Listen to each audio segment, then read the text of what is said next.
স্বাগতম প্রিয় শিক্ষার্থীবৃন্দরা আমাদের ফ্রি অনলাইন স্কুলে আবারও আসার জন্য। তো আজকে আমি তোমাদের আলোচনা করব এইচএসসি মনোবিজ্ঞান বইটি নিয়ে। তো মনোবিজ্ঞানের আমরা আজকে শুধুমাত্র আলোচনা করব প্রথম পত্র কি নিয়ে, প্রথম পত্র নিয়ে আলোচনা করব। ওকে, তো তোমাদের পুরো ক্লাস জুড়ে থাকবো আজকে আমি মোহাম্মদ সিফাজিল কামরান। তো চলো ক্লাস শুরু করা যাক। আচ্ছা, তো প্রথমে আসি আমরা মনোবিজ্ঞান। মনোবিজ্ঞান জিনিসটা কি আসলে? বিভিন্ন তো বিজ্ঞানই আছে, পদার্থ বিজ্ঞান, রসায়ন বিজ্ঞান, তারপরে তোমার হচ্ছে আরো অনেক বিজ্ঞান আছে, কিন্তু মনোবিজ্ঞান আসলে জিনিসটা কি? এখানে কি মনের কোনো কিছু নিয়ে বলা হয়? জিনিসটা ঠিক সেরকম কিছু না। মনোবিজ্ঞান হচ্ছে সেরকমই জিনিস, তুমি ধরো অনেক আগের বছরের দিকে মানুষ মুখে অনেক কিছু বলতে চাইতো কিন্তু বলতে পারতো না। তার মানে কি দাঁড়াচ্ছে? তারা অনেক কিছু বলতে চাইতো বাট বলতে পারতো না। মনে করো আদিম যুগের মানুষেরা, তাদের চলাফেরা ছিল একরকম, বর্তমানে বিজ্ঞানের তালে তালে আমাদের চলাফেরা হয়ে গেছে একরকম। তাদের আচার আচরণ ছিল একরকম, আমাদের আচার আচরণ হয়ে গেছে আরেক রকম। তো এই যে যুগের তালে তালে মানুষের যে মনের পরিবর্তন, মানুষের যে চিন্তাধারার পরিবর্তন, এই পরিপ্রেক্ষিতে আসলে ধীরে ধীরে মনোবিজ্ঞানের উদ্ভব জিনিসটা হয়ে গেছে। তো প্রথমের দিকে মনোবিজ্ঞানকে আসলে মনোবিজ্ঞান নামে কেউ চিনতো না, মূলত সেটাকে চিনতো আত্মার বিজ্ঞান হিসেবে। কিসের বিজ্ঞান? আত্মার বিজ্ঞান হিসেবে। তো সেই বিস্তারিত ব্যাখ্যা আমরা করবো একটু পরে। তো মনোবিজ্ঞান জিনিসটা প্রথমে আসলো কিভাবে? যে এই যে মানুষ তার মুখের কথাগুলো যতটুকু আসতো ততটুকু বলতে পারতো না, তো এইভাবে ধীরে ধীরে মানুষের মনের মধ্যে বিভিন্ন জিনিস জমা হয়ে যেত, সেটাকে বিজ্ঞানভাবে প্রকাশ করার মাধ্যমটাই হচ্ছে মূলত আমার মনোবিজ্ঞান। তো এই মনোবিজ্ঞান কথাটা আসছে সাইকোলজি থেকে। কোথা থেকে?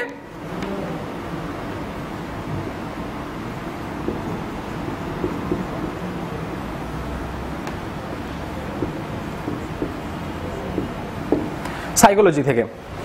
আচ্ছা, এই সাইকোলজি শব্দটি দুটি ভাগে ভাগ হয়ে গেছে। তার মধ্যে প্রথম ভাগটি হচ্ছে সাইকোজ, আর পরের ভাগটা হচ্ছে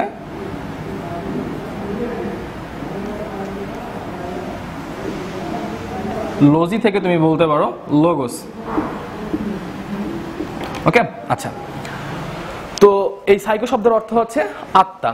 তো আমি প্রথমেই বলছিলাম যে মনোবিজ্ঞান মূলত আসলে প্রথমের দিকে মনোবিজ্ঞান নামে ছিল না, ছিল সেটা কিসের হিসাবে? আত্মার বিজ্ঞান হিসাবে। মানে আত্মা রিলেটেড একটা কথা ছিল সেখানে। আসলে প্রথমের দিকে আমাদের মন রিলেটেড কোনো কথা ছিল না। তো এই গ্রিক শব্দ সাইকো থেকে আসছে কি? আত্মা। ওকে, আর লোগোস আমরা সেটা সবাই জানি। লোগোস আমরা বরাবরের মতো প্রত্যেকটি বিজ্ঞানের শেষে এই লোগোস টার্মটা থাকে, সেটা গ্রিক একটা শব্দ। এই লোগোস কথার অর্থ কি? বিজ্ঞান। তো এখান থেকে আমরা বলতে পারি যে সাইকোলজি শব্দটির অর্থ হচ্ছে আত্মার বিজ্ঞান। মূলত এখানে আত্মা নিয়ে আলোচনা করা হয়। কিন্তু কথা হচ্ছে যে আত্মাটিকে আসলে আমরা কখনো রিয়েলাইজ করতে পারি না। কি করতে পারি না? রিয়েলাইজ করতে পারি না, কারণ এটা সম্পূর্ণ একটা আমাদের অভ্যন্তরীণ জিনিস। এটাকে রিয়েলাইজ করার জন্য এটাকে পরিমাপ করতে পারবা না, তোমরা এটাকে তোমরা অনুধাবন করতে পারবা না। সো সেখান থেকে এই আত্মা কথাটি উঠে যে চলে আসছে মন, কারণ মনকে কিন্তু আমরা অনুভব করতে পারি, আমরা কিছুটা হলেও সেখানে রিয়েলাইজ করতে পারি, এবং মনকে নিয়ে আমরা অনেক কিছু তোমার কি বলবো কোশ্চেন আদান প্রদান করতে পারি, বাট আত্মাকে নিয়ে কিন্তু কখনো পসিবল হয় না সেটা। তো সেখান থেকে আত্মা এই কথাটা রিপ্লেস ঘটে সেখানে চলে আসে মন। ঠিক আছে, এবং তারপর থেকে এই সাইকোলজি শব্দটির অর্থ হয়ে যায় মনোবিজ্ঞান, এবং সেখান থেকে আমাদের মনোবিজ্ঞানের সূচনা ঘটছে। তো এই মনোবিজ্ঞানে প্রথম কিছু বিজ্ঞানী কাজ করে, তার মধ্যে উল্লেখযোগ্য দুটো বিজ্ঞানী হচ্ছে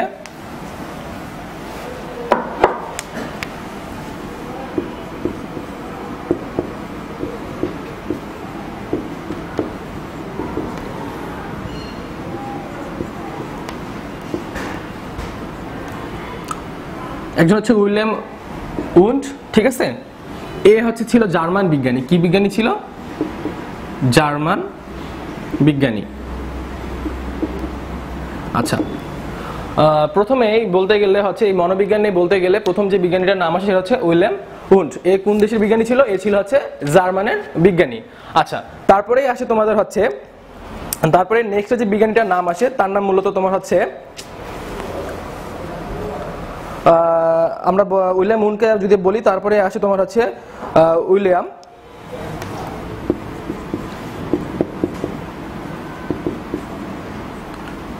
ঠিক আছে, এ ছিল হচ্ছে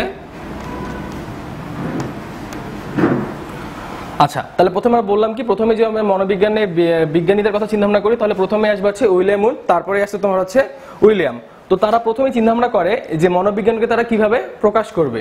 তো তারা হচ্ছে 1875 সালের দিকে, কত সালের দিকে, 1875 সালের দিকে তারা হচ্ছে নিজস্বভাবে এবং এই উইলিয়ামও নিজস্বভাবে তারা কি করে, দুটো তোমার হচ্ছে পরীক্ষাগার চালু করে। কি চালু করে? পরীক্ষাগার, যেখানে তোমার এই মনোবিজ্ঞান নিয়ে গবেষণা করা হবে। তো তারা যখন পরীক্ষাগারটা চালু করলো, তখন সেক্ষেত্রে দেখা গেল যে তাদের এই পরীক্ষাগারটি তুলনামূলকভাবে ছোট, এবং তারা যে সেখানে গবেষণা করবে সেই গবেষণার জিনিসও তাদের জন্য কি হয়েছে, অনেক মানে তাদের তথ্য দিয়ে অনেক ছোট হয়ে যাচ্ছে। সেক্ষেত্রে তখন কি করলো এই উইলিয়াম উন্ড, পরবর্তীতে আবার 1879 সালে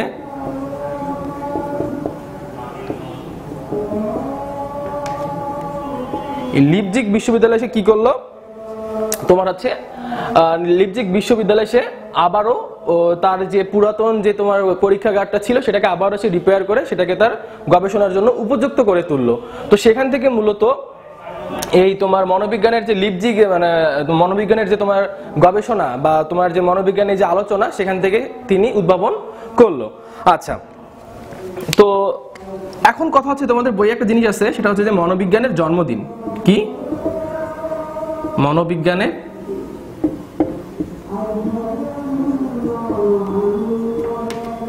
জন্মদিন, এই জিনিসটা কি আসলে? তো জন্মদিন বলতে আমরা সেই জিনিসটাকে বুঝি যেদিন তোমার জন্ম হয়। ওকে, তো মূলত তুমি যদি বিচার বিশ্লেষণ করতে যাও তাহলে মূলত বলতে লাগবে যে এই 1879 যে সালে তোমার যে লিপজিগ বিশ্ববিদ্যালয়ে যে উইলিয়াম উন্ড যে তোমার পরীক্ষাগারটি চালু করে, সেখান থেকেই মূলত তোমার মনোবিজ্ঞান নিয়ে গবেষণা শুরু হয়। তো মনোবিজ্ঞান নিয়ে গবেষণা শুরু হয় কথাটা বোঝাচ্ছে যে না, মনোবিজ্ঞানের সেই সময় জন্মটা। তো এই মূলত এই 1879 সালটাকেই তোমার বলা হচ্ছে মনোবিজ্ঞানের জন্মদিন। আচ্ছা, তারপরে তোমার হচ্ছে যে জন বি ওয়াটসন, কি নাম বিজ্ঞানী? জন বি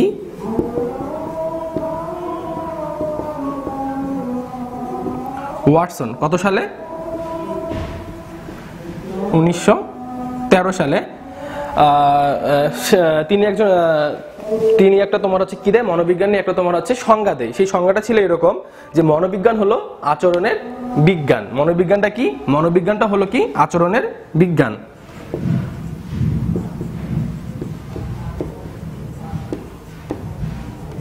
মনোবিজ্ঞান হলো আচরণের বিজ্ঞান। আচ্ছা, তার এই কথাটা সেই সময় অনেক জনপ্রিয়, বা তার এই কথাটা সেই সময় অনেক সাড়া ফেলে দেয় যে মনোবিজ্ঞান হলো আচরণের বিজ্ঞান। তো এই যে 1913 সালে যে এই জন বি ওয়াটসন এই তোমার হচ্ছে একটা ব্যাখ্যা দেয় বা একটা সংজ্ঞা দেয়, এই সংজ্ঞাটাকেই সেই সময়কার তোমার একটা সারা জাগানো একটি সংজ্ঞা বলা হয় বা একটি জনপ্রিয় সংজ্ঞা বলা হয়।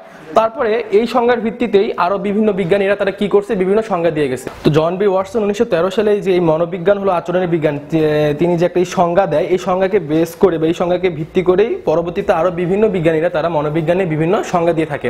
তো তোমরা বই বিশ্লেষণ করলে তোমাদের বিভিন্ন রাইটার্সের বই আছে, সেগুলো তোমরা যদি বিশ্লেষণ করো তাহলে তোমরা দেখতে পাবা যে মনোবিজ্ঞানে বিভিন্ন সংজ্ঞা দেওয়া আছে। তো আমি সেই সব সংজ্ঞা নিয়ে তোমাদের আলোচনা করবো না, আমি মূলত সেই সংজ্ঞাটা নিয়ে আলোচনা করবো যে সংজ্ঞাটা তোমাদের ফিক্সড একটা সংজ্ঞা দেওয়া হয়েছে বইয়ের মধ্যে। সেই সংজ্ঞাটা হলো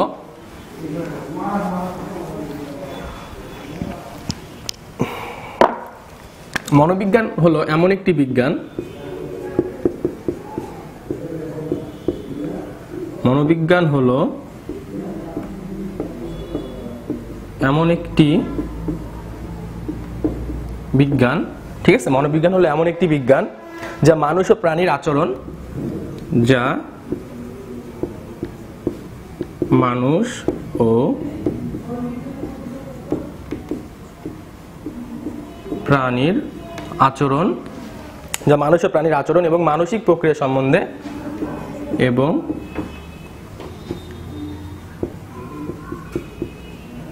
মানসিক প্রক্রিয়া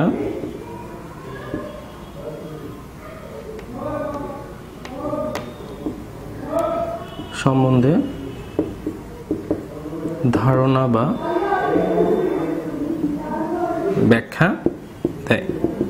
তাহলে আমি কি বললাম? মনোবিজ্ঞান হলো এমন একটি বিজ্ঞান যা মানুষ ও প্রাণীর আচরণ এবং মানসিক যে প্রক্রিয়া সেই সম্বন্ধে কি দিচ্ছে, ধারণা বা ব্যাখ্যা দেয়।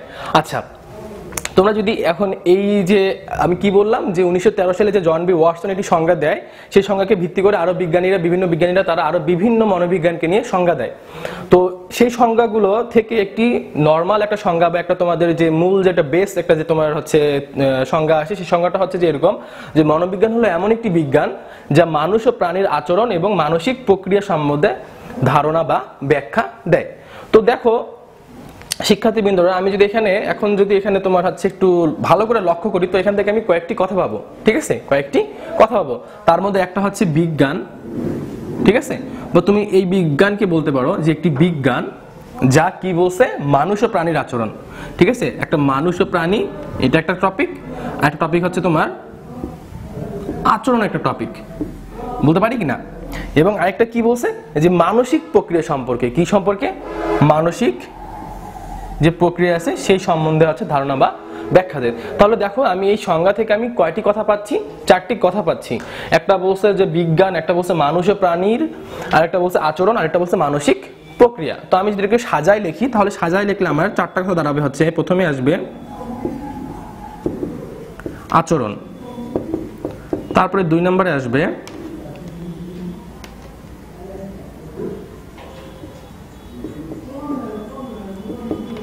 মানসিক প্রক্রিয়া, তারপরে 3 নম্বরে আসবে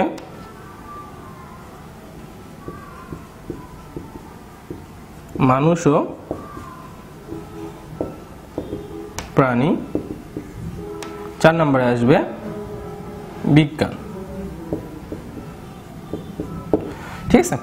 তাহলে আমি এখান থেকে 4টি কথা পাচ্ছি, যে 4টি কথা কি কি হচ্ছে, যে একটা হচ্ছে আচরণ, একটা হচ্ছে মানসিক প্রক্রিয়া, একটা হচ্ছে মানুষ ও প্রাণী, আর একটি হচ্ছে বিজ্ঞান। আচ্ছা, তো আচরণ জিনিসটা মূলত কি? আচ্ছা, আচরণ বলতে আমরা অনেক কিছুই বুঝি, আমরা অনেক কথা বলি না, তোর আচরণ এত খারাপ কেন, তোর বিহেভিয়ার এত খারাপ কেন। আচরণ ইংরেজিকে আমরা মূলত বিহেভিয়ার হিসেবে জানি, তো আমরা কথায় এইসব কথা আমরা উল্লেখ করি। আসলে এখানে আচরণ বলতে এটাই বোঝাচ্ছে যে মানুষের যে কোনো একটি ঘটনা ঘটলো বা কোনো কিছু একটি তুমি একটি কোনো কাজ সম্পাদন করলা, সেই কাজ সম্পাদনের পরে তুমি আকার ইঙ্গিতে বা তুমি তোমার যে ভাব ভঙ্গিতে তুমি কি বুঝাচ্ছ, মূলত এটাকে বোঝাচ্ছে আমার আচরণ।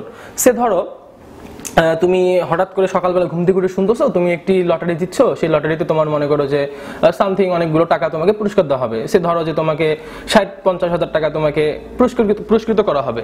তো সেই মুহূর্তে তুমি কি করবা? তখন সেই মুহূর্তে তুমি কিন্তু অটোমেটিক্যালি তুমি ঘুম থেকে উঠে একটা ভালো নিউজ শুনলা বা ভালো একটি খবর তুমি শুনলা, তোমার অবভিয়াসলি সেই মুহূর্তে তোমার অনেক হ্যাপিনেস লাগবে, তোমাকে অনেক খুশি লাগবে, তোমার আচরণের মধ্যে একটা পরিবর্তন চলে আসবে। মনে করো তুমি ঘুম থেকে ওঠার পরে মানুষের কেমন একটা ভাব থাকে যে কেমন ঘুম থেকে উঠলো, কেমন একটি মুড আপ বা তোমার হচ্ছে যে কথা কম বলা, সামথিং এরকমের অনেক কিছু তোমার ভাবটা থেকে যায়। কিন্তু সেক্ষেত্রে তুমি তখন হঠাৎ করে নিউজটা শোনার পরে তোমার হয়ে যাবে কি, এ আল্লাহ এটা কি হয়ে গেল, আমি কি শুনলাম, মানে তোমার অটোমেটিক্যালি একটা আচরণের মধ্যে তোমার পরিবর্তন চলে আসবে, বা তোমার বডি ল্যাঙ্গুয়েজের মধ্যে তোমার এই শারীরিক যে গঠন আছে তার মধ্যে তোমার একটা পরিবর্তন চলে আসবে। তো তুমি তখন চিল্লা বা তুমি তখন বলবা যে আব্বু আম্মু দেখো আমি লটারি দিচ্ছি সামথিং এরকম সেরকম, তুমি আরো অনেক কিছু বলবা বা তুমি তোমার ফ্যামিলির লোকজনকে সবাইকে জানাবা। তো সেই ক্ষেত্রে এই যে তোমার ভাবভঙ্গি, এই যে তোমার ভাবমূর্তি চেঞ্জ হচ্ছে, তোমার যে শরীরের যে তোমার যে ভাবভঙ্গিটা চেঞ্জ হচ্ছে বা তোমার একটা ভাবভঙ্গি চলে আসতেছে, মূলত সেটাকে আমরা বোঝাচ্ছি কি আচরণ, ঠিক আছে। তো এই আচরণের কারণেই কিন্তু মূলত আমরা এখান থেকে একটি মনোবিজ্ঞানের তথ্য পাবো বা মনোবিজ্ঞান যে আসলে আচরণের মধ্যে পড়ে। কারণ এই জন বি ওয়াটসন একটা কথা বলে গেছে 1913 সালে, আমি আবারও সে কথায় আসবো যে মনোবিজ্ঞান হলো একটি আচরণের বিজ্ঞান। তো এটা সম্পর্কে আমরা পরবর্তীতে তোমার বিস্তারিত একটি আলাপ আলোচনা করব। তো পরে আসা হচ্ছে কি বলছে, মানসিক প্রক্রিয়া। আচ্ছা, মানসিক প্রক্রিয়া বলতে কি? মানসিক কথাটা বলতে গেলে তোমাকে এখানে অবভিয়াসলি তোমাকে এখানে যে মানসিক রিলেটেড যে কাজকর্মগুলো আছে, মনে করো যে তুমি চিন্তা ভাবনা করে যে কাজগুলো করবা বা তোমার কল্পনার জগৎকে তুমি সেই মুহূর্তে কি করবা, জাগ্রত করবা, মূলত সেই জিনিসটা হচ্ছে তোমার মানসিক প্রক্রিয়া। সে ধরো তুমি যে 50,000 টাকা লটারি জিতছো, তখন তোমার মধ্যে বিভিন্ন চিন্তা ভাবনা চলে আসবে। তখন তুমি ভাববা আমি 50,000 টাকা দিয়ে কি করব, আমি কি কোনো আমার প্রয়োজনীয় শখ মিটাবো বা আমি কিছু করব বা আমি কি কোনো গরিব অনাথদেরকে আমি কি সেই টাকাগুলো দান করব, বা কোনো এতিমখানা টাকাগুলো দান করব, তখন তোমার এই ধরনের চিন্তা ভাবনা আসবে। তুমি তখন এরকম একটা কল্পনার জগতে চলে যাবা। এই যে তুমি চিন্তা করতেছো, ভাবতেছো আমি টাকাটা কি করব, টাকাটা আমি কি কাজে ইউজ করব, আমি কি ভালো কাজে ইউজ করব নাকি আমি খারাপ কাজে ইউজ করব, নাকি আমার প্রয়োজনীয় শখ মিটাবো। তুমি যে এই যে জিনিসটা চিন্তা করতেছো, তুমি রিয়েলাইজ করাচ্ছ তোমার মানে মাথার মধ্যে, মূলত এই জিনিসটাকে বলা হচ্ছে কি আমার মানসিক প্রক্রিয়া। তারপরে আসো মানুষ ও প্রাণী। আচ্ছা, কথা হচ্ছে যে স্যার মনোবিজ্ঞান জিনিসটার মধ্যে মানুষ ও প্রাণী কেমনে চলে আসলো। আচ্ছা, তো এখন বলতে গেলে আমরা জানি যে মানুষই হচ্ছে সৃষ্টির শ্রেষ্ঠ জীব, ঠিক আছে। তো মানুষকে দেয়নি এমন কোনো কিছু মানুষের মধ্যে মানে তোমার হচ্ছে অনুপস্থিত নাই, যে মানুষ যে না মানুষের মধ্যে এই জিনিসটি নেই, মানুষের মধ্যে ওই জিনিসটি নেই। মানুষ হচ্ছে সকল ক্ষমতার অধিকারী, বা তার মধ্যে সকল কিছুই তার মধ্যে তোমার হচ্ছে কি বলবো, তার মধ্যে সকল কিছুই তোমার হচ্ছে আছে। বাট কথা হচ্ছে আমরা সেগুলো জিনিসকে আমরা তোমার কি বলবো, যে আমরা সেগুলো জিনিসকে তোমার মানে বহিরাগত করতে পারি না, বা তোমার সেগুলোকে ঠিকভাবে আমরা প্রকাশ করতে পারি না, ঠিক আছে। তো এই মনোবিজ্ঞানকে যখন তুমি আনতে যাবা, তখন ম্যাক্সিমাম ক্ষেত্রেই তোমার মানুষকে আনতে হবে, কারণ মানুষেরই শুধুমাত্র মন বোঝার অধিকার আছে, যে মানুষ তার মনকে বুঝতে পারে বা তার মনকে অনুভব করতে পারে, ঠিক আছে। তো এই জন্য এখানে বলছে যে মানুষ, কথা হচ্ছে প্রাণী কেন তাহলে বললো। তো কিছু কিছু জায়গায় আছে আমরা মানুষকে দিয়ে কার্যক্রম না করতে পারে, সেক্ষেত্রে আমরা ওই জিনিসটাকে বা ওই টপিকটা নিয়ে আমরা তখন কি করি, প্রাণীদের উপরে গবেষণা করি। তো সেখান থেকে মূলত প্রাণী কথাটা চলে আসছে, যে মানুষ ও প্রাণী। তারপরে আসছে হচ্ছে বিজ্ঞান। তো মনোবিজ্ঞান, তো মনো শেষে যে বিজ্ঞান, এই বিজ্ঞানটা অবভিয়াসলি তাহলে আমার কিভাবে আসলো, আমরা এটা অবভিয়াসলি জেনে আসছি যে বিজ্ঞান হচ্ছে সেই জিনিসটাই, যে কোন একটি জিনিস তুমি যদি উন্নতির দিকে অগ্রসর হতে যাও, তাহলে সেক্ষেত্রে তোমাকে অবভিয়াসলি বিজ্ঞানের সাপোর্ট দরকার আছে। কিসের সাপোর্ট দরকার আছে? বিজ্ঞান। যে বর্তমানে আমরা যে এত উন্নত হচ্ছি বা আমরা যে এত গবেষণা করতেছি, কিসের জন্য? অবভিয়াসলি আমাদের জীবনধারা চেঞ্জের জন্য।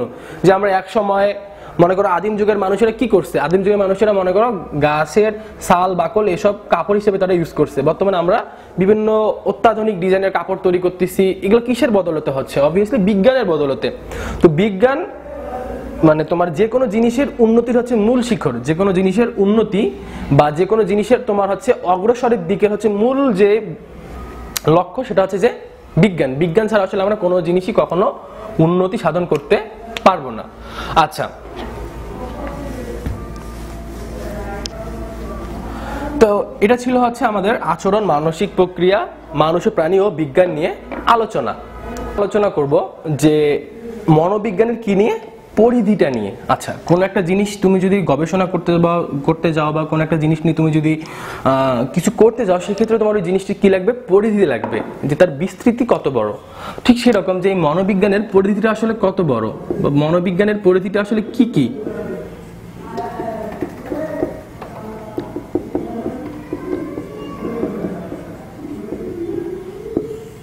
ঠিক আছে, মনোবিজ্ঞানের পরিধিটা আসলে কি কি। তো এই ক্ষেত্রে আবারও তোমার প্রথম যে কথাটা আসবে সেটা হচ্ছে যে মনোবিজ্ঞানের পরিধির মধ্যে প্রথম যে কথাটা আসবে সেটি হচ্ছে যে আচরণ। ঠিক আছে, 2 নম্বরে আসবে হচ্ছে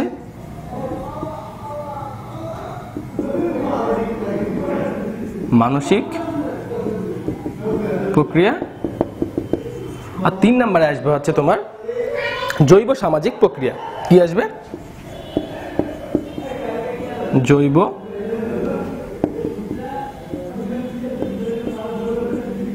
সামাজিক প্রক্রিয়া। ওকে, আচ্ছা, তো কথা হচ্ছে প্রথমে আবারও আচরণ আসছে আমাদের। আমি যদি আবারও আচরণ বলতে যাই, তাহলে আচরণ বলতে গেলে আমাকে মূলত আবারও সেই সেম কথাই বলতে হয় যে আচরণ মূলত কি, যে আমি কোনো একটি জিনিস প্রকাশ করতেছি বা কোনো একটা জিনিসের ভাবভঙ্গি আমি আমার শরীরের মাধ্যমে বোঝাচ্ছি বা আমি আমার মুখের মাধ্যমে বোঝাচ্ছি, সেটাই মূলত বোঝাচ্ছে আমার আচরণ। তো আচরণকে আমরা যখন আবার বিশ্লেষণ করতে আসবো, তখন আচরণ আবার কয়েকটি ভাগে ভাগ হয়ে যায়। একটা ভাগ হচ্ছে সামগ্রিক আচরণ, আর একটা হচ্ছে খণ্ডিত আচরণ। তো খণ্ডিত বলতে আমরা অবভিয়াসলি বুঝতেছি যে খণ্ড খণ্ড, আর সামগ্রিক বলতে বোঝাচ্ছে পুরো একটা জিনিস নিয়ে। তো তুমি একটি এক্সাম্পল হিসেবে কল্পনা করতে পারো যে মনে করো আমি এই যে এখানে আমি দাঁড়ায় কথা বলতেছি, তোমাদের সামনে। তো এখানে আমি কি করতেছি, মুখ দিয়ে কথা বলতেছি। এই যে আমি মুখ দিয়ে কথা বলতেছি বা আমি মুখ দিয়ে যে ভাষণটা দিচ্ছি, এটা মূলত আমার কি, সামগ্রিক আচরণ। তারপরে আমি এই যে হাত নাড়ায় তোমাদেরকে দেখাচ্ছি বা হাত নাড়ায় যে লিখতেছি, এটা মূলত আমার বোঝাচ্ছে খণ্ডিত আচরণ। তো এখান থেকে আমরা বলতে পারি ইজিলি যে খণ্ডিত আচরণ আসলে মূলত কি কি ব্যায়াম প্রকাশ করে। তোমার এই হাত, কান, নাক, মুখ, চোখ ইত্যাদি আমরা মূলত কি বুঝাই? খণ্ডিত আচরণ। আর সামগ্রিক বলতে গেলে যে তুমি কোনো কিছু একটা ফুল জিনিসটা, তুমি একটা ফুল থিম বুঝাচ্ছ। যেমন আমি তোমাদেরকে মুখ দিয়ে একটা ভাষণ দিচ্ছি, সেই ভাষণটা আমি তোমাদের একটা লেকচার দিচ্ছি, সেই লেকচারটা কি তোমাদের অবভিয়াসলি কোনো না কোনো কাজে লাগবে। তো এই যে আমি তোমাদের কাজের জন্য একটা কথা বলতেছি, এটা আমার বোঝাচ্ছে সামগ্রিক আচরণ। আর আমি যে তোমাদের এই যে ভাগ ভাগ করে দেখাচ্ছি যে এইটা এরকম, এটা সেরকম, এই জিনিসগুলোকে বলা হচ্ছে আমার খণ্ডিত আচরণ। আচ্ছা, তারপরে আসে যে ঐচ্ছিক আচরণ আর একটা হচ্ছে অনৈচ্ছিক। তো এই জিনিসগুলো আমরা পড়ছি, যে মনে করো যে আমরা এইগুলো পড়ছি তোমার সমাজবিজ্ঞানে এবং বায়োলজিতে আমরা পড়ে আসছি যে ঐচ্ছিক, অনৈচ্ছিক। ঐচ্ছিক মূলত সেটাই যেটা তুমি উপলব্ধি করতে পারবা, যেটা তুমি কি করতে পারবা? উপলব্ধি করতে পারবা। যেমন তুমি মনে করো হাঁটতেছো, তুমি ভাত খাচ্ছো, বা তুমি কারোর সাথে কথা বলতেছো, এই যে তুমি কথা বলার সময় তুমি যে ভাব ভঙ্গিটা চেঞ্জ করতেছো, বা হাঁটার সময় তুমি তোমার হাঁটার গতি পরিবর্তন করতেছো, বা তুমি খাওয়ার সময় তুমি তোমার মতো করে খাচ্ছো, এই জিনিসগুলো হচ্ছে তুমি উপলব্ধি করতে পারতেছো এবং এই জিনিসগুলো তুমি দেখতে পারতেছো। তো এই জিনিসগুলোকে বলা হচ্ছে তোমার ঐচ্ছিক আচরণ। আর অনৈচ্ছিকটা মূলত কি জিনিস? যেটা তুমি উপলব্ধি করতে পারবা না, বাট মানে তুমি সেটাকে দেখতে পারতেছো না, বাট উপলব্ধি করতে পারতেছো, বা সেটাকে তুমি অনুভব করতে পারতেছো। সে ধরো যে আমার হার্টবিট, ঠিক আছে, আমি কিন্তু বুঝতেছি না আমার হার্টবিট প্রতি সেকেন্ডে তোমার পালস মানে আমার আসতেছে, বাট আমি যখন একটু অনুভব করবো চোখ বন্ধ করে, তখন সেটা কিন্তু আমি অনুভব করতে পারবো যে না আসলে আমি হার্টবিট আমার প্রত্যেক সেকেন্ডে একটা একটা করে পালস দিচ্ছে। ঠিক সেরকম আমি যে নিঃশ্বাস নিচ্ছি, আমার যে নিঃশ্বাসের আদান প্রদান হচ্ছে শ্বাস প্রশ্বাসের, এটা কিন্তু আমি এখন নর্মালি বুঝবো না, বাট আমি যদি যখন চুপচাপ কোনো একটা জায়গায় বসে আসি বা শুয়ে আসি, রিয়েলাইজ করতেছি বা অনুভব করতেছি, তখন কিন্তু আমি সেই জিনিসটা বুঝতে পারবো যে হ্যাঁ আমি আসলে শ্বাস প্রশ্বাস আদান প্রদান করতেছি। এই জিনিসগুলোকে মূলত বলা হচ্ছে অনৈচ্ছিক, যেটা আমি অনুভব করতে পারবো বাট আমি সেটা দেখতে পারবো না, আমি শুধু অনুভবই বা রিয়েলাইজ করতে পারবো। আচ্ছা, তারপরে আসলে বাহ্যিক আচরণ আর একটা কি বলছে? অভ্যন্তরীণ আচরণ। তো বাহ্যিক আচরণ মূলত কোন জিনিসটা? যে আচরণটা তুমি মনে করো আমি যেটা বললাম যে ঐচ্ছিকের মধ্যে, মানে ঐচ্ছিকের মধ্যে যে আচরণটা তোমার পড়ে যায়। আচ্ছা, ধরো যে আমি কথা বলতেছি, আমি চলতেছি, আমি গান গাচ্ছি, আমি তোমার গিটার বাজাচ্ছি, বা আমি সামথিং যে কোনো কাজই করতেছি না কেন, এই কাজগুলোর জন্য আমি যে আচরণটা প্রকাশ করতেছি সেটা মূলত আমার হচ্ছে বাহ্যিক আচরণ। আর অভ্যন্তরীণ আচরণ হচ্ছে সেটাই যে আমি যে গান বাজার জন্য বা আমি গান গাওয়ার জন্য একটা গান তৈরি করতেছি, তো এটা আমি কি ভাবতেছি বা চিন্তা করতেছি। ঠিক সেরকম আমি হাঁটার জন্য চিন্তা করতেছি আমি কত দূর হাঁটবো, আমি কিভাবে হাঁটবো, যে চিন্তা করতেছি বা আমি কল্পনা করতেছি, এই জিনিসটা হচ্ছে আমার অভ্যন্তরীণ। যে জিনিসটা তোমার দেখা যাবে না সেই জিনিসটাকে বলা হচ্ছে আমার অভ্যন্তরীণ। আর যে জিনিসটাকে তুমি রিয়েলাইজ করতেছো বা যেটা তুমি করে দেখাতে পারতেছো যে আচরণটাকে, সেটাকে মূলত আমার বলা হচ্ছে যে বাহ্যিক আচরণ। আচ্ছা, তো এখন আসো হচ্ছে আমার এই আচরণ যে কথাটা, সেইটা নিয়ে আমার বিস্তর যে আলোচনাটা সেটা মোটামুটি ভাবে আমার বলা হয়েছে। এখন আসি আমরা মানসিক যে প্রক্রিয়া। কি প্রক্রিয়া? মানসিক প্রক্রিয়া। তো মানসিক প্রক্রিয়া সম্পর্কে আমি একটু আগেই বললাম যে তুমি কোনো কিছু পুরস্কার পাইছো বা তুমি কোনো কিছু লাভ করছো, তো সেই ক্ষেত্রে তোমার অবভিয়াসলি তোমার মনের মধ্যে অবভিয়াসলি একটা পরিবর্তন চলে আসবে। তখন তুমি ভাববা, সে তুমি মনে করো স্কুলে ফার্স্ট হইছো, তুমি স্কুলে ফার্স্ট হচ্ছো, তখন তোমার চিন্তাধারা থাকবে যে আমি নেক্সট ক্লাসে কিভাবে ফার্স্ট হব। ঠিক আছে, তো এই যে তুমি নেক্সট ক্লাসে কিভাবে ফার্স্ট হবা, তুমি তখন চিন্তা করতেছো আমাকে কিভাবে পড়তে হবে, আমাকে রাত জেগে পড়তে হবে বা আমাকে কঠোর পরিশ্রম করতে হবে, দেন আমাকে নেক্সট ক্লাসেও ফার্স্ট হতে হবে। এই যে তুমি চিন্তা ভাবনা করতেছো, তুমি কল্পনার জগতে চলে গেছো, এটা মূলত তোমার হচ্ছে মানসিক প্রক্রিয়া। তারপর আসছে কি জৈব সামাজিক প্রক্রিয়া। তো জৈব কথাটা বলতে আমরা বুঝি যে এই ক্ষেত্রে তোমার শারীরিক যে অবকাঠামো বা শারীরিক যে কাঠামো বা শারীরিক যে অবয়ব তোমার, সেই জিনিসগুলো তোমাকে এখানে বুঝায়। তো তুমি ছোটবেলায় ছিলে তোমার একরকম দেহ গঠন, তুমি ধীরে ধীরে বড় হচ্ছে, তোমার দেহ গঠনের পরিবর্তন হচ্ছে। তোমরা কি কেউ বলতে পারবা যে তুমি ছোটবেলায় যেমন আছো তুমি এখনো তেমন আছো? না, তোমরা কখনো সেটা বলতে পারবা না, কারণ তোমার ছোটবেলার সঙ্গে তোমার বা তোমার শৈশবকালের সঙ্গে তোমার বর্তমান কাল কখনোই মিলবে না, কিছু না কিছু তোমার পরিবর্তন হবে। সে ধরো যে আমার এখন দাড়ি আসছে, আমার কি ছোটবেলা দাড়ি ছিল জন্মের পরে? না, আমার জন্মের পরে দাড়ি ছিল না। সো এখন ধীরে ধীরে আমার কি হচ্ছে, আমার শারীরিক অবয়ব পরিবর্তন ঘটতেছে। ঠিক আছে, এই পরিবর্তনের ফলে ফলে আমার কিসের শারীরিক কিছু পরিবর্তনও ঘটতেছে। তো এই যে পরিবর্তনগুলো হচ্ছে সেগুলোকে মূলত আমি বলতেছি জৈব সামাজিক প্রক্রিয়া। আচ্ছা, এখন আসা হচ্ছে মনোবিজ্ঞানের কি বিষয়বস্তু। মনোবিজ্ঞানের কি বিষয়বস্তু। আচ্ছা, মনোবিজ্ঞানের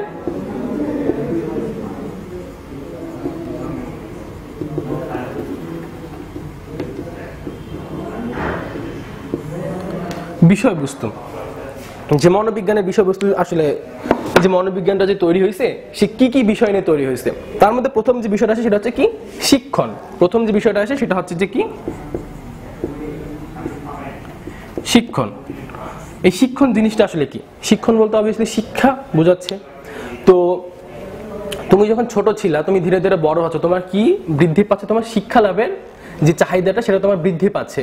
কারণ তুমি যখন কোনো কিছু শিখতে যাবা তখন তুমি অনেক কিছু সম্পর্কে জানতে পারবা, বাট তুমি যদি কোনো কিছু শিখতে না চাও তুমি কি কখনো কোনো কিছু জানতে পারবা না। তো এই যে তোমার যে শিখার যে চাহিদা, যে তোমার যে শিক্ষণের বা তোমার যে শিখার যে আগ্রহ, মূলত এটা কিন্তু তোমার এই মনোবিজ্ঞানের একটা বিষয়ের মধ্যে পড়ে যায়। কারণ সেক্ষেত্রে কিন্তু আমার মনের মধ্যে একটা পরিবর্তন আসে যে না, তখন তোমার বাবা মার মধ্যে চিন্তা ভাবনা আসবে না ছেলে আমার বা বাচ্চা আমার বড় হচ্ছে, তাকে এখন স্কুলে বা তাকে এখন তোমার হচ্ছে নার্সারিতে ভর্তি করতে হবে। এই যে তাদের যে মনের মধ্যে যে পরিবর্তন আসলে শিক্ষা নিয়ে, এটাই মূলত বোঝাচ্ছে আমার কি শিক্ষণ। তারপর আসছে কি ব্যক্তিত্ব। তো ব্যক্তিত্ব জিনিসটা আসলে কিভাবে বোঝাচ্ছে? তারপরে কি আসতেছে? ব্যক্তিত্ব। আচ্ছা, আমার শিক্ষণটা হয়ে গেল, তারপর আসছে কি ব্যক্তিত্ব। আচ্ছা, ব্যক্তিত্ব বলতে এখন কি বোঝাচ্ছে? যে তুমি ছোটবেলা ছিলা একরকম, বড় হয়ে গেছো আরেক রকম, তোমার মধ্যে কিন্তু একটা ব্যক্তিত্ব ফুটে উঠছে। তুমি ছোটবেলা মনে করো যে তুমি হাফ প্যান্ট পরে ঘুরতা, ঠিক আছে, তখন তোমার মধ্যে কিন্তু লজ্জাবোধ কাজ করতো না। বাট তুমি যখন ধীরে ধীরে বড় হচ্ছ তখন তোমার মধ্যে কিন্তু লজ্জাবোধ সৃষ্টি হচ্ছে, তখন কিন্তু তুমি সবার সামনে হাফ প্যান্ট পরে ঘুরে বেড়াইতে পারবা না। এই যে তোমার মধ্যে একটা ব্যক্তিত্ব চলে আসলো যে না, মানুষ কি বলবে, মানুষ কি ভাববে, আমি কাজটা কেন করবো মানুষের সামনে, এই যে তোমার এই চিন্তাধারাগুলো আসতেছে, এই যে তোমার ব্যক্তিত্ব ফুটে উঠতেছে, এটাই মূলত কি যে তোমার মনোবিজ্ঞানের একটা বিষয়বস্তুর মধ্যে পড়ে যাচ্ছে। কারণ তুমি তখন ভাবতেছো যে না, আমি যদি এখন হাফ প্যান্ট পরে বাইরে ঘুরি তখন মানুষজন আমাকে দেখে হাসাহাসি করবে, আমার লজ্জা লাগবে। এই যে তুমি এই জিনিসগুলো চিন্তা ভাবনা করতেছো, তো এটা এই ব্যক্তিত্ব তখন তোমার চলে যাচ্ছে কি মনোবিজ্ঞানের একটি বিষয়ের মধ্যে। তারপর আছে কি বুদ্ধি। কি আসতেছে? বুদ্ধি।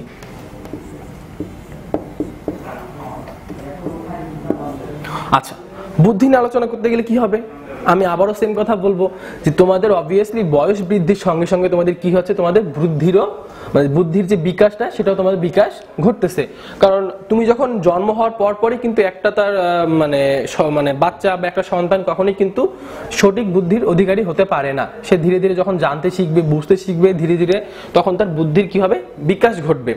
তো মনে করো তুমি ছোটবেলায় যখন তুমি নার্সারিতে পড়তো তখন তুমি অঙ্ক শিখছো যোগ করা, যে তুমি যখন যোগ বিয়োগ শিখতেছো, কি শিখতেছো? যোগ বিয়োগ। তুমি এখন বড় হচ্ছ তখন তোমাকে এখন বড় বড় ম্যাথ তোমাকে সলভ করতে হচ্ছে, যে তোমার কি হচ্ছে, তোমার বুদ্ধির বিকাশ ঘটতেছে। তখন তুমি মনে করো তোমার যোগ বিয়োগের মধ্যে তোমার এই চিন্তাধারাটা তোমার যোগ বিয়োগের মধ্যে সীমাবদ্ধ ছিল, বাট তুমি যখন এখন বড় হচ্ছ তখন তোমার চিন্তাধারা কি হয়ে যাচ্ছে যে না, আমি যোগ বিয়োগ থেকে আমি একটা বড় কিভাবে সমস্যার সমাধান করতে পারবো। এই যে তোমার বুদ্ধির যে বিকাশ, এটাও তোমার হচ্ছে মনোবিজ্ঞানের একটি বিষয়। তারপরে আসা হচ্ছে স্মৃতি বিস্মৃতি। তো আমরা সবাই মানুষ মাত্রই ভুলটা সবাই জানি। তো মানুষের ক্ষেত্রে অনেক কিছুই হয়ে যায়। মনে করো যে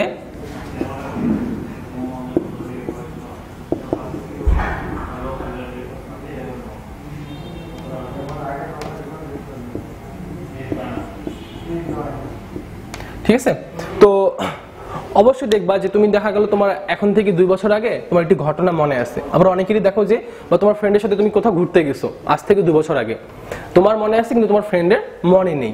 তো এই যে তোমার যে মনে আছে এটা মূলত স্মৃতির মধ্যে পড়ে, যে তোমার এই যে মেমোরাইজ ক্ষমতাটা, তোমার যে মনে রাখার ক্ষমতাটা, সেটা হয়তো তোমার ফ্রেন্ডের থেকে অনেক বেশি। তোমার ফ্রেন্ডের এই জন্য মনে নেই, এই জন্য সেটাকে বলা হচ্ছে বিস্মৃতি। তো এই যে মনে রাখা, এই যে তুমি মনে রাখতেছো যে আমি 2 বছর আগে ঘুরতে গেছিলাম, আমার মনে আছে এখনো, এই যে তুমি মনে রাখতেছো বা তার মনের মধ্যে যে মনে নেই, এই যে সে মনে রাখতেছে না, এটা মূলত তোমার কিন্তু চলে যাচ্ছে মনোবিজ্ঞানের আরেকটি বিষয়ের মধ্যে।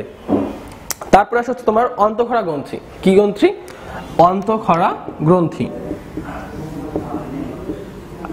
অন্তঃক্ষরা গ্রন্থি। ওকে, আচ্ছা, তো এই অন্তঃক্ষরা গ্রন্থিটা আমরা পড়ে আসছি, বায়োলজি যে বই আছে সেখানে আমরা পড়ে আসছি। এটা মূলত একটা হরমোন, ঠিক আছে। তো তোমার যখন হরমোন নিঃসৃত হয় বিভিন্ন ক্ষেত্রে, কিন্তু আমরা তোমার যদি বায়োলজি বা তোমরা যদি কি বল প্রাণী বিজ্ঞান বই পড়ে থাকো, তাহলে সেক্ষেত্রে তোমরা দেখবা যে মানুষের বিভিন্ন ক্ষেত্রে বিভিন্ন কর্মকাণ্ডের সঙ্গে সঙ্গে মানুষের কিন্তু নিউরনের মধ্যে তার বিভিন্ন হরমোন কি হয়, নিঃসৃত হয়। এই যে হরমোন নিঃসৃত হচ্ছে, সেই হরমোন নিঃসৃত হওয়ার সঙ্গে সঙ্গে তার কি হচ্ছে, তার মানসিক চিন্তাধারা চেঞ্জ হয়ে যাচ্ছে। তো এই যে মানসিক কথাটা এখানেও আসতেছে, আমার এই টপিকের মধ্যে আমার কি আসতেছে, মানসিক যে চিন্তাধারার কথাটা, সেটাও মূলত আমার কি চলে যাচ্ছে মনোবিজ্ঞান আরেকটি বিষয়ের মধ্যে। আচ্ছা, তারপরে বলছে যে স্নায়ুতন্ত্র। কি বলছে? স্নায়ুতন্ত্র।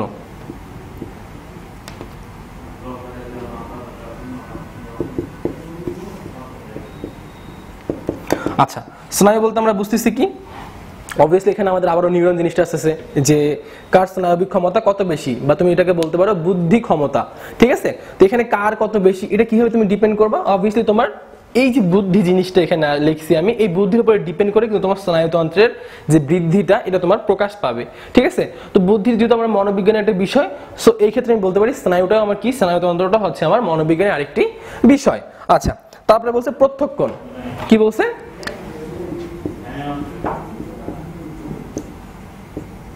প্রত্যক্ষণ। আচ্ছা, অনেকেই আছে যে কোনো একটা জিনিস ঘটে গেল, যে মনে করো কিছুক্ষণ আগে একটা জিনিস ঘটে গেল, তো সে কিছুক্ষণ পরে সেই জিনিসটি ভুলে গেল। আবার কেউ কেউ আছে যে না, একটা জিনিস ঘটে গেছে তার সঙ্গে কিছুক্ষণ আগে, কিন্তু সেই জিনিসটি মনে রাখছে। তো এই যে প্রত্যেকক্ষণে তার যে মনের যে পরিবর্তন হচ্ছে, কি হচ্ছে, মনের যে পরিবর্তন হচ্ছে, এটা তোমার আরেকটি হচ্ছে মনোবিজ্ঞানের বিষয়বস্তু। তারপরে বলছে আচরণের অস্বাভাবিকতা, কি বলছে,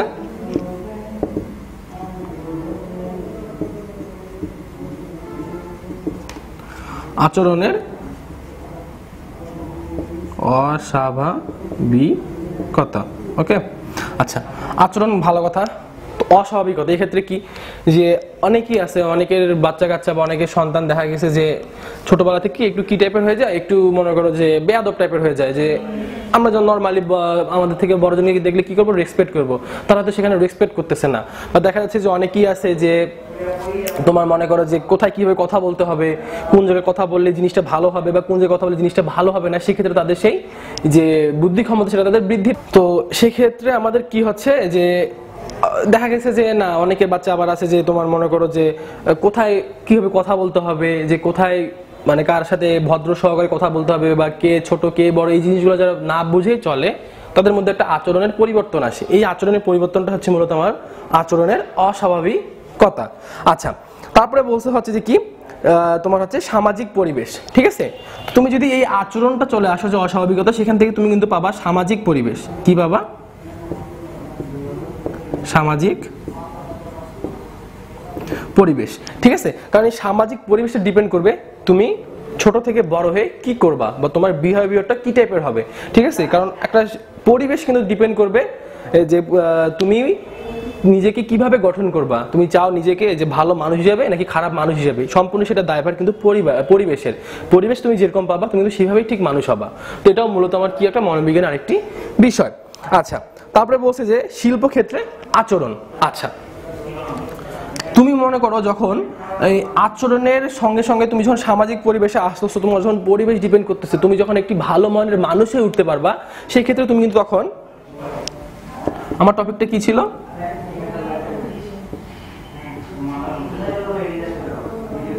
শিল্পক্ষেত্রে আচরণ। আচ্ছা, তুমি যখন ধীরে ধীরে একটি ভালো মানের মানুষ হয়ে উঠতে পারবে এই সামাজিক পরিবেশ থেকে, যে তোমার পরিবেশটি ভালো, তুমি ভালো মানের একটি মানুষ হয়ে উঠছো, তো সেক্ষেত্রে তোমার কিন্তু কাজ, তুমি যেখানে কাজ করবা বা তুমি যেখানে তোমার কর্মদক্ষতা দেখাবা, সেখানে কিন্তু তোমার আচরণটা অনেক গুড বিহেভিয়ার হবে, বা সেখানে তুমি আচরণটা অনেক ভালো থাকবে।